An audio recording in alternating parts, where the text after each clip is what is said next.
They say revenge is a dish best served cold, but sometimes it's served on a $2 million yacht in front of your entire family. I'm Sarah, and this is the story of how my sister-in-law tried to erase me from my own family legacy. And how. One perfectly timed. Welcome aboard. Owner changed everything forever. I never thought my morning coffee would taste like betrayal. But that's exactly what happened on a Tuesday morning in June when I opened Instagram and saw my entire family celebrating on what they thought was their yacht. Every single person I'd spent the last 8 years trying to belong with was there, toasting champagne and posting about family traditions, while I sat in my kitchen in Connecticut, apparently erased from existence style. But here's the thing about being erased from family history when you're the one who wrote the check that made it possible. Eventually, the truth has a way of surfacing, and when it does, it tends to make waves that reach every corner of that perfectly curated family image. Let me start from the beginning, because this story isn't just about one yacht trip. It's about 8 years of subtle manipulation, systematic exclusion, and a sister-in-law who turned gaslighting into a fine art form. When I married Daniel 8 years ago, I thought I was gaining a family. His sister Victoria had this way of making everything sound like an invitation while actually being a dismissal. She'd say things like, "Oh, you're so lucky you don't have to worry about family obligations," when I wasn't included in planning sessions. Or "Some people just aren't yacht people," when I'd mention loving the water. Daniel's family had this annual tradition of renting a yacht for a week every summer. Different boat each year, same drama about who got which cabin, same Victoria orchestrating. Everything like she was directing a Broadway show. The first year I was married, she told me the boat was full. The second year, she said they'd already planned the menu around dietary restrictions and couldn't accommodate mine. By the third year, I stopped asking. But here's what Victoria didn't know, what none of them knew, because I'd never felt the need to announce it. 3 years into these annual humiliations, I bought a yacht. Not to prove anything, not to show off, but because I built a successful consulting business. I love being on the water, and I wanted something that was truly mine. I found her in a marina in Newport, a 58-foot azimuth named Second Chance. The moment I stepped aboard, I knew she was meant for me. Clean lines, elegant interior, and best of all, space for 12 guests across 6 cabins. I wrote the check that day, all $2.2 million of it, and put both my name and Daniel's on the ownership papers because our lawyer said it was cleaner for tax purposes. Here's the beautiful irony. The yacht Victoria had been renting for their family traditions every year, they were all smaller than mine. Her exclusive boats that I supposedly couldn't handle? I owned something bigger, newer, and more luxurious than anything they'd ever chartered. I never told them because I wasn't trying to compete. I was trying to belong. And belonging, I thought, meant being humble about what I had. I thought it meant letting Victoria continue to be the yacht expert while I quietly supported from the sidelines. What I didn't realize was that my humility was being mistaken for inadequacy, and my generosity was being seen as proof that I didn't deserve a seat at their table. Daniel knew about the yacht, obviously, since his name was on the papers. But he'd grown up in a family where making waves was worse than drowning quietly, so he never mentioned it to them either. He said it would just complicate things, make them feel awkward about their rental boats. I thought that was thoughtful. Now I realize it was cowardice. For 3 years, I took my yacht out with friends from work, colleagues from the sailing club, neighbors who actually appreciated being invited. We'd spend weekends exploring the coast, hosting dinner parties under the stars, creating memories that didn't come with a side of judgment or exclusion. Meanwhile, Victoria continued her annual yacht rental productions, complete with color-coordinated outfits and Instagram stories that made their trips look like magazine spreads.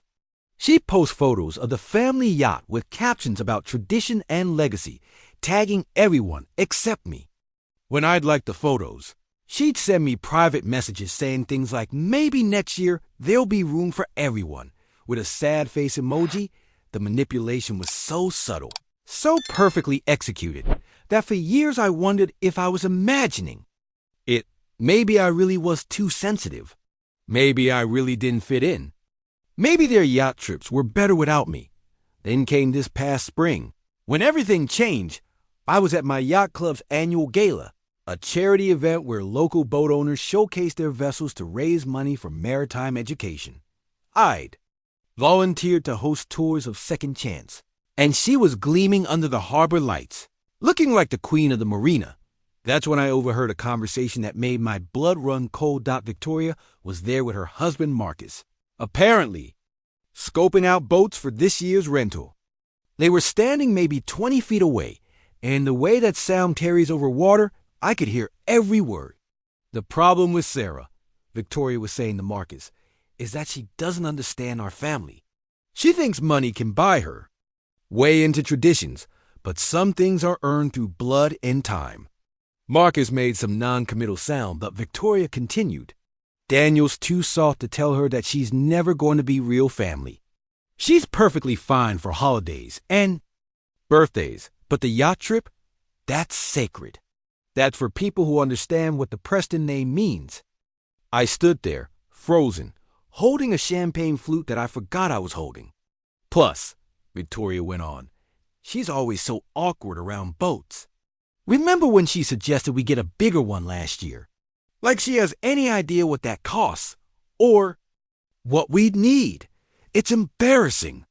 That's when something inside me snapped. Not loudly, not dramatically. Just a quiet, clean break, like a bone that's been fractured for so long it finally gives way. I'd suggested getting a bigger boat because I literally own one. I'd been awkward around their rental boats because I was constantly biting my tongue to avoid mentioning that I have better equipment at home. I've been quiet about my maritime experience because I was trying not to make them feel bad about their amateur hour deck procedures. But Victoria had interpreted my discretion as incompetence and my humility as proof that I didn't belong. I walked over to them, my heels clicking on the dock with a confidence I hadn't felt in years. Victoria, I said, my voice perfectly level. I couldn't help but overhear. You mentioned getting a bigger boat? She turned, and for just a moment, I saw panic flash across her face. How much had I heard? Oh, Sarah, I didn't see you there. Marcus and I were just discussing this year's rental auctions. Actually, I said, I might have a solution to your space problem. I gestured towards Second Chance, whose name was clearly visible in elegant gold lettering across her stern. She's 58 feet, sleeps 12 comfortably, fully equipped. Galley, and she's available for your dates. Victoria's eyes followed my gesture, then snapped back to my face. That's a beautiful boat, she said carefully. Do you know the owner? I smiled. Very well. I am the owner. The silence that followed was delicious. Marcus actually choked on his drink. You own that? Victoria's voice had climbed an octave. For 3 years now. Daniel and I take her out. Most weekends. She's been perfect for entertaining. Victoria's face went through a fascinating series of expressions. Shock, confusion, calculation, and finally, something that looked like rage. You never mentioned owning a yacht. You never asked. You seem to have the family boat situation well in hand. That's when Marcus, bless his heart, made the mistake of trying to smooth things over. Well, this is perfect then. Sarah can host. The family trip this year. Problem solved. The look Victoria gave her husband could have sunk a battleship. The Preston family yacht trip, she said with icy precision, is about tradition. It's not about whoever happens to have the biggest boat. Of course, I said pleasantly. I understand. The offer stands if you change your mind. I walked away. But not before I saw Victoria pull out her phone and start typing furiously. That night, Daniel and I had our first real fight in years. Why didn't you tell them? He demanded. Why did you let them think you couldn't afford to contribute? I never said I couldn't afford anything. I said I wanted to be included. But you could have just offered your boat years ago. Your sister made it clear that I wasn't yacht material, Daniel. I was respecting her expertise. She was just trying to manage logistics. She was trying to manage me out of the picture. That's when I showed him the screenshots I've been quietly collecting for 3 years. Group chat messages where plans were made without me. Family photos where I've been cropped out. Instagram stories where I was conspicuously absent from events I'd never been told about. Daniel stared at his phone, scrolling through 3 years of systematic exclusion. I didn't realize it was this ... double quotes he trailed off, this intentional. He nodded, looking sick. The question is, what are you going to do about it? What he did was nothing. He had a phone call with Victoria where she apparently convinced him that I was being overly sensitive, that the yacht situation was complicated, and that maybe it would be better if we just let this year play out as. Plan and discuss including me next year. Next year. Always next year. That's when I decided to stop waiting for invitations and start making my own plans. I called the yacht club's event coordinator and booked second chance for the exact same dates as the Preston family trip. I invited 12 people who actually enjoyed my company. I planned a menu that reflected my taste, not dietary restrictions designed to exclude me. I created a guest list of people who value me for who I was, not what I could provide. And then I did something that 3 years ago would have seemed impossible. I didn't tell Daniel about any of it. If his family could make plans without me, I could make plans without them. The week before the trip, Victoria sent me a text message that was a masterpiece of passive-aggressive manipulation. Hi, Sarah. Just wanted to reach out about the yacht situation. I've been thinking about your generous offer, but I realize it might be awkward having you host when you're not really familiar with our family traditions. Plus, I've already put deposits down on our usual boat, and you know how these rental companies are about cancellations. Maybe next year we can discuss having you join us as a guest. Hope you understand. Zoxo, I stared at that message for a long time. The casual dismissal of my boat as inadequate for their traditions. The assumption that I would be grateful to be considered as a guest on someone else's rental.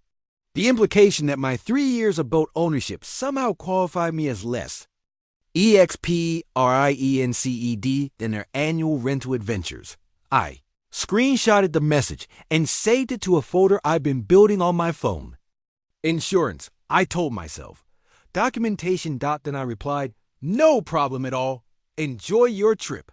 I didn't mention that I'd be taking my own trip at the same time. I didn't mention that my yacht would be anchored in the same general area where they usually went.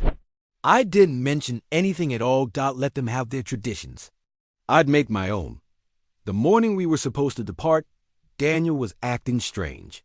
Fidgety, distracted, checking his phone every few minutes. Everything okay? I asked as I loaded my bags into the car. Fine, he said, but his voice sounded wrong.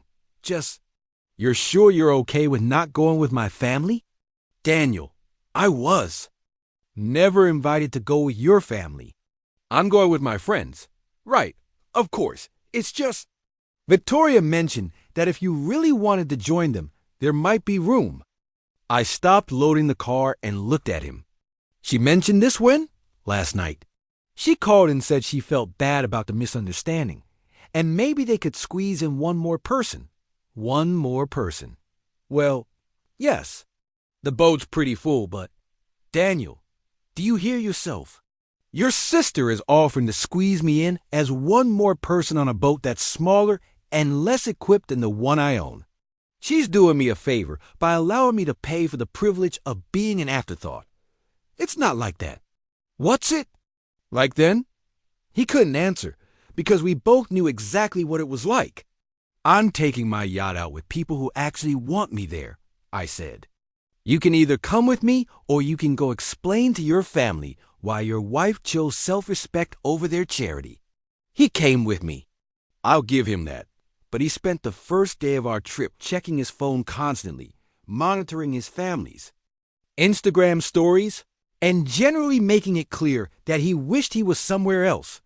That's when I made a decision that would change everything. Daniel, I said as we anchored for lunch on the second day. I need you to choose. Choose what? Your family's version of reality, or actual reality, because I'm done pretending they're the same thing. We were sitting on the aft deck of my yacht, eating fresh lobster rolls and drinking champagne that cost more than their entire boat rental. The sun was sparkling off the water. My friends were laughing and enjoying themselves, and it was the most relaxed I'd felt in years. What do you mean? I pulled out my phone and showed him Victoria's Instagram story from that morning. She posted a photo of their cramped galley with the caption, "Cozy family vibes. Nothing like the simple life on the water." Then I gestured around us. Our yacht's galley was 3 times the size, with professional-grade appliances and granite countertops. Our main salon could seat 12 people comfortably. Our guest cabins each had private bathrooms and queen-size beds. Your sister has spent 3 years convincing you that I don't belong on boats, while I've been quietly owning a better boat than she's ever been on. She's posting about the simple life while I'm living the life she claims to want but can't afford. Daniel was quiet for a long time. I think, he said finally, I've been afraid of making them feel bad about money. And instead, you let them make me feel bad about myself. I'm sorry. I know you are. But sorry doesn't fix 3 years of choosing their comfort over my dignity. That evening, while Daniel was finally relaxing and actually enjoying our trip, I got a text from an unknown number. Is this Sarah Preston? Yes. Who's this? This is Captain Rodriguez from Premier Yacht Charters. I'm currently running the vessel your husband's family has rented this week. We're anchored about a mile from your position, and there seems to be some confusion. My heart started racing. What kind of confusion? The primary renter, Victoria Preston, is insisting that you're supposed to be on this vessel and that you've stolen their family boat. She's demanding I contact the Coast Guard to report a theft. I actually laughed out loud. Captain Rodriguez, I own the yacht Second Chance. It's registered in my name, and I have all the documentation. There's no theft here. I understand, ma'am. I told her that different boats can have similar names, but she's quite insistent. She says her family owns a yacht and you're not supposed to have it. Her family doesn't own a yacht, Captain. They rent one from you every year. I own my own yacht, which is why I'm not on yours. There was a pause. Ma'am, would you be willing to show proof of ownership? I'd like to resolve this situation before it escalates further. Of course, I'll bring my documentation over. That's how I found myself taking a tender over to their rental boat at sunset, with my ownership papers in a waterproof folder to prove to a yacht captain that I hadn't stolen my own boat. The scene when I arrived was even more dramatic than I'd imagined. Victoria was standing on the deck in a white sundress and oversized hat, looking like she was posing for a magazine shoot, surrounded by the rest of Daniel's family. They were all staring at my yacht, which was anchored nearby, gleaming in the golden light. There she is, Victoria announced as I climbed aboard. The boat thief. Captain Rodriguez looked mortified. Mrs. Preston, please. It's Miss Morrison, actually, I said calmly. I kept my maiden name for business purposes. I handed the captain MY folder, ownership papers, registration, insurance documents, and purchase receipt. He reviewed them quickly, then nodded. Everything appears to be in order. Miss Morrison owns the vessel Second Chance free and clear. Victoria's face went white. That's impossible. She doesn't have that kind of money. I assure you, the documentation is legitimate, Captain Rodriguez said. That's when Daniel's mother, Eleanor, spoke up. She'd been quiet until then, but her voice cut through the evening air with the authority of someone who'd been watching this drama unfold for years. Victoria, she said, perhaps you'd like to explain why you told us Sarah couldn't afford to contribute to boat rentals. Victoria's mouth opened and closed like a fish. Or why you said she was uncomfortable on boats when she apparently owns one worth more than most people's houses. The silence stretched long enough for the waves to slap against the hull 3 times. I didn't know, Victoria whispered. You didn't know because you never asked, I said. You assumed. You assumed I was less capable, less experienced, less worthy of inclusion. And you built 3 years of family tradition around that assumption. Daniel's father, Robert, cleared his throat. Sarah, I owe you an apology. We all do, actually. I said, you don't owe me anything. I'm not here for apologies. I'm here because your daughter accused me of stealing a boat, and I wanted to clear that up. I turned to Captain Rodriguez. Are we good here? Yes, ma'am. Thank you for your cooperation. I started to leave, but Victoria's voice stopped me. Wait. You can't just leave. We need to talk about this. I turned back to her. What's to talk about? You made us look foolish. Victoria, you made yourselves look foolish. I just documented it. You should have told us you owned a boat. Why? So you could find new reasons to exclude me? The wind had picked up, and I could see storm clouds building on the horizon. It seemed appropriate. Look, I said, I spent 3 years trying to earn a place in this family. I was polite. I was accommodating. I respected your traditions even when they didn't include me. But I'm done begging for acceptance from people who are never going to give it. Eleanor stepped forward. Sarah, that's not fair. We would have, Mrs. Preston, with respect. You've had 8 years to include me. 8 years to notice that your daughter was systematically excluding me from family events. 8 years to ask why I was never in the family photos or group chats or planning sessions. I paused, looking around at all of them. The truth is, you didn't include me because it was easier not to. Because Victoria made it easier not to. Because including me would have meant acknowledging that your family dynamic wasn't as perfect as you wanted it to be. The storm clouds were getting closer now, and I could feel the first drops of rain. I'm not angry anymore, I said. I'm just done. I'm done pretending that exclusion is the same as tradition. I'm done apologizing for having nice things. And I'm done waiting for people to make room for me when I can make my own room. I looked directly at Victoria. You can keep your family yacht trips. I'll make my own traditions with people who actually want me there. That should have been the end of it. A clean break, a mature exit, the kind of conclusion that lets everyone save face and move on. But Victoria couldn't let it go. As I was climbing back into my tender, she called out, You think you're so much better than us now? You think money makes you special? I stopped. 1 foot in the tender, 1 foot on their deck. Victoria, I've never thought I was better than you. I thought I was your family. You're not our family. You married into it, but you're not blood. You'll never be blood. And there it was. The truth she'd been dancing around for 8 years. I looked at Daniel, who was standing behind his sister, his face pale and stricken. Did you hear that? I asked him. He nodded. Are you going to say anything? He opened his mouth, then closed it. That's what I thought. I climbed into the tender and started the engine. But before I pulled away, I called out one last thing. Victoria, for what it's worth, you're right. I'm not blood. But unlike you, I didn't need to be born into this family to contribute to it. I just needed to be welcomed into it. And since that was never going to happen, I'll make my own family instead. The rain started in earnest as I drove back to Second Chance, and by the time I reached my yacht, the storm was in full swing. I found Daniel in the main salon, staring out the window at the rain. That was brutal, he said. That was honest. She didn't mean it. About the blood thing. I sat down across from him. Daniel, she's been meaning it for 8 years. She just finally said it out loud. What do we do now? We decide what kind of marriage we want to have.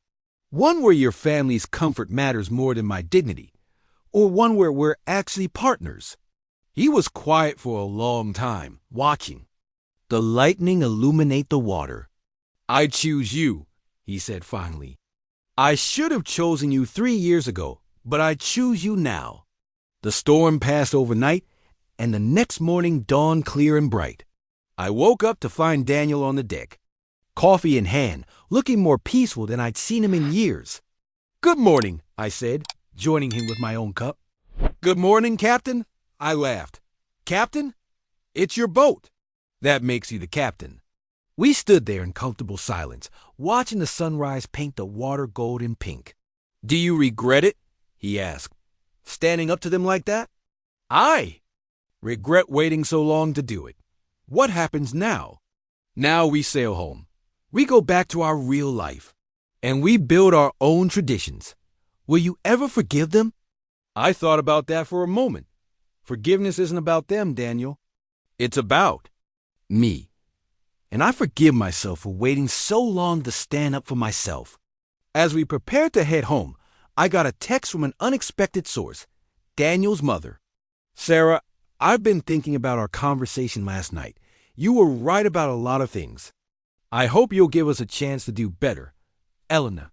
Then, another from Robert. "I'm ashamed that we let this go on for so long. You deserve better from this family."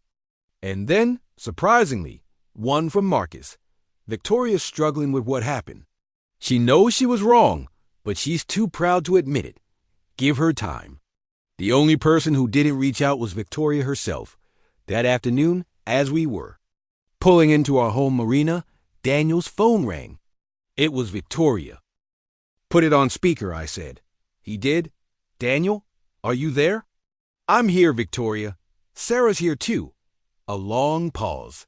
"Sarah, I need to apologize." "Okay, I was wrong. About everything. I was threatened by you, and I took it out on you in ways that were cruel and unfair. I waited. You didn't deserve to be excluded. You didn't deserve to be made to feel like an outsider. And you certainly didn't deserve to be accused of stealing a boat you own. Thank you for saying that. I know it's probably too late, but I like to try to make things right, if you let me." I looked at Daniel, who was watching me carefully. "Victoria, I appreciate the apology. But making things right isn't about grand gestures or dramatic reconciliations. It's about treating people with basic respect and dignity. It's about including people because you want them there, not because you feel obligated. I understand." "Do you? Because for 8 years, you've treated me like a threat instead of a sister-in-law. You've excluded me from family events, dismissed my contributions, and made me feel like I had to earn the right to belong. And yesterday, you told me I'll never be blood, as if that was the only thing that mattered." "I didn't mean you did. Mean it, and that's okay. Because you're right, I'm not blood. But I am family, or I was trying to be. And family isn't about genetics, Victoria. It's about choice. It's about choosing to love people, to support them, to include them in your life because you want them there. I want to choose that now. I hope you do. But it's going to take time to rebuild trust. And it's going to require you to actually change how you treat people, not just how you talk about wanting to change. I'll do whatever it takes. Then start by examining why you felt threatened by me in the first place. Because until you understand that, you're just going to find new ways to exclude people who don't fit your idea of what family should look like." After we hung up, Daniel and I sat in comfortable silence. "Think she means it?" he asked. "I think she means it right now. Whether she means it next week or next month or next year, that's up to her. And if she doesn't, then we'll have our own family traditions with people who choose to be there." That evening, as we were unpacking, I found myself thinking about the last 8 years. All the times I'd swallowed my pride, accommodated their preferences, made myself smaller to fit into their idea of family. All the energy I'd spent trying to prove I was worthy of inclusion. I thought about the yacht, sitting in the marina, waiting for the next adventure. I thought about the friends who joined me on this trip, who'd celebrated my successes without jealousy, who'd supported me without conditions. I thought about Victoria's apology and what it would mean to rebuild a relationship with someone who'd spent years tearing it down. I realized something important. I didn't need their acceptance anymore. I had my own life, my own accomplishments, my own sense of worth. Their approval was no longer the price of my peace. 3 months later, Victoria invited me to lunch. Just the two of us, at a quiet restaurant overlooking the harbor. "I've been in therapy," she said after we ordered. "That's good. I've been working on understanding why I felt so threatened by you." I waited. "I think it's because you represent everything I wish I could be. Independent, successful, confident. You built something from nothing, and I've always just been Robert, Preston's daughter. You're more than that, Victoria." "Am I? Because looking back at the last 8 years, I'm not sure I am. I'm not sure I've ever been anything other than jealous of you. Jealousy is normal. Cruelty isn't. I know. And I'm sorry. Not just for the yacht thing, but for all of it. For making you feel unwelcome in your own family. Thank you." We ate. In silence for a while, watching boats come and go in the harbor. "Sarah, can I ask you something?" "Sure. Why didn't you ever fight back? All those years, you just took it. Why?" I thought about that question for a long time. Because I wanted to belong more than I wanted to be right. I thought if I was patient enough, accommodating enough, eventually you'd see that I was worth. Including, and now? Now I know that belonging isn't something you earn by making yourself smaller. It's something you create by being yourself and surrounding yourself with people who love that person. I'd like to be one of those people, if you'll let me. I'd like that too, but it's going to take time. I have time. 6 months later, Victoria invited Daniel and me to join the family for their annual yacht trip. This time she asked if we'd like to take second chance instead of renting. "Are you sure?" I asked. "It's a big change from your usual tradition."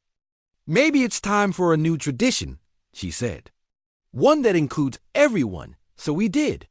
We took my yacht, with the whole family aboard, and for the first time in 8 years, I felt like I actually belonged. Not because I owned the boat, but because I was treated like I belonged on it. Victoria and I are best friends. We probably never will be.